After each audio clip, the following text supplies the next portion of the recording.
Hakadosh Boker Tov. We're continuing now with halachot of the Bechorot Mitanim Be'erev Pesach.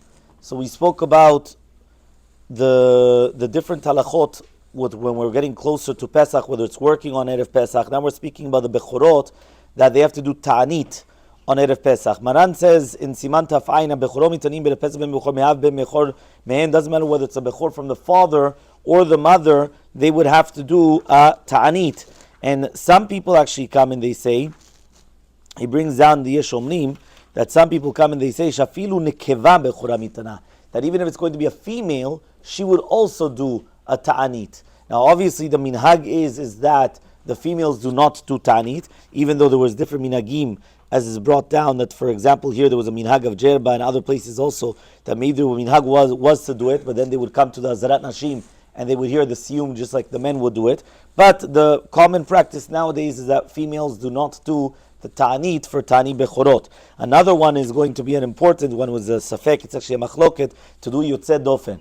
Yotzei dofen is a nituach kesaria, a child that is born with a C-section, because since he's not a bechor mitzad nachalot, and he's not a bechor mitzad pidyon ben, so therefore what happens is that it could be that he's not going to be obligated. Other people say, yeah, but 1 second, at the end of the day there was still the miracle that happened in Mitzrayim, and therefore he should be obligated. But again, since it's a doubt, usually the minhag is to be mekel, that he does not do it. But anyway, he should listen to a ta'anit bechorot, a ta'anit, the siyum of the ta'anit, the siyum, and then that's it, he doesn't have to do anything else.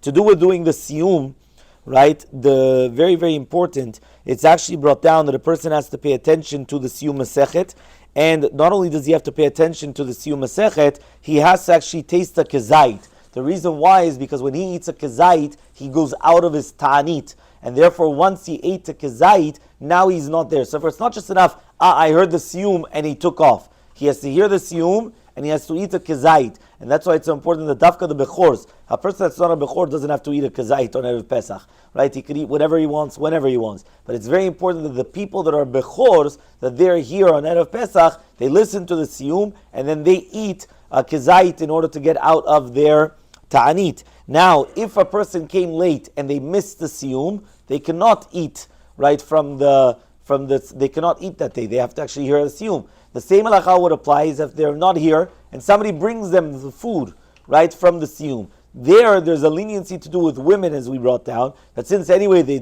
technically don't need to fast, so if you would bring a woman that's a bechorah, you would bring her food from the siyum, it's going to be okay. But to come and to bring a man that he's obligated in Tani Bechorot, to bring him food from the siyum and say, here you go, that doesn't help. There is a leniency here brought down that Ovadia says that if right now the person missed the siyum but he's in the middle of the Dvar Torah, which means usually a siyum comes with a Dvar Torah, that they come and they start speaking about whether it's a Masechet or Musar or anything that has to do with it. So if it's going to be such a case where a person did that, so therefore it's going to be permitted for him to come, and since he's saying this, right, he says that technically if he's already listened to the Dvar Torah, so therefore he could be somech to stop his ta'anit.